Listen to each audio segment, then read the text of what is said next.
കാര്യങ്ങൾ വെറുതെ പോലും പറയാൻ പാടില്ല. ഏതുപോലെ എന്ന് പറഞ്ഞാൽ, ഞാൻ ഈ പറയാൻ പോകുന്ന കാര്യങ്ങൾ നിങ്ങളുടെ ജീവിതത്തിൽ തമാശക്ക് പോലും നിങ്ങൾ പറഞ്ഞേക്കരുതേ. അതിൽപ്പെട്ട ഒന്നാമത്തത് ഭാര്യയുടെ മുഖത്ത് നോക്കിയിട്ട് പറയാ, ഞാൻ നിന്നെ ത്വലാഖ് ചൊല്ലിയെന്ന് പറയുമ്പോൾ അത് തമാശക്ക് പറയുമ്പോൾ പ്രിയമുള്ളവരെ ഗൗരവമാണ്. അതുകൊണ്ട് ഭാര്യന്റെ മുഖത്ത് നോക്കിയിട്ട് ഞാൻ നിന്നെ ത്വലാഖ് ചൊല്ലിയെന്ന് പറയാൻ പാടില്ല.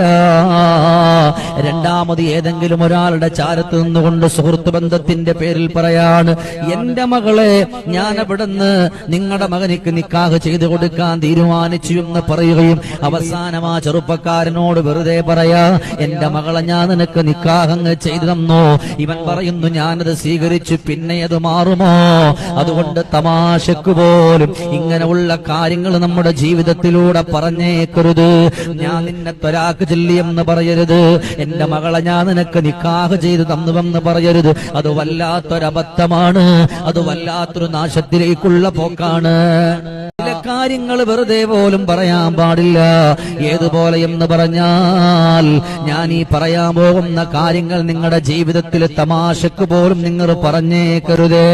അതിൽപ്പെട്ട ഒന്നാമത്തത് ഭാര്യയുടെ മുഖത്ത് നോക്കിയിട്ട് പറയാ, ഞാൻ നിന്നെ ത്വലാഖ് ചൊല്ലിയെന്ന് പറയുമ്പോൾ അത് തമാശക്ക് പറയുമ്പോൾ പ്രിയമുള്ളവരെ ഗൗരവമാണ്. അതുകൊണ്ട് ഭാര്യന്റെ മുഖത്ത് നോക്കിയിട്ട് ഞാൻ നിന്നെ ത്വലാഖ് ചൊല്ലിയെന്ന് പറയാൻ പാടില്ല.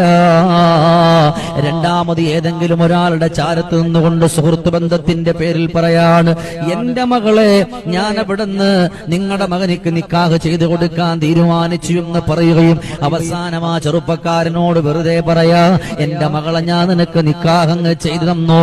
ഇവൻ പറയുന്നു ഞാനത് സ്വീകരിച്ചു, പിന്നെ അത് മാറുമോ? അതുകൊണ്ട് തമാശക്ക് പോലും ഇങ്ങനെയുള്ള കാര്യങ്ങൾ നമ്മുടെ ജീവിതത്തിലൂടെ പറഞ്ഞേക്കരുത്. ഞാൻ നിന്നെ ത്വലാഖ് ചൊല്ലിയെന്ന് പറയരുത്, എന്റെ മകളെ ഞാൻ നിനക്ക് നിക്കാഹ് ചെയ്ത് തന്നുവെന്ന് പറയരുത്. അത് വല്ലാത്തൊരബദ്ധമാണ്, അത് വല്ലാത്തൊരു നാശത്തിലേക്കുള്ള പോക്കാണ്.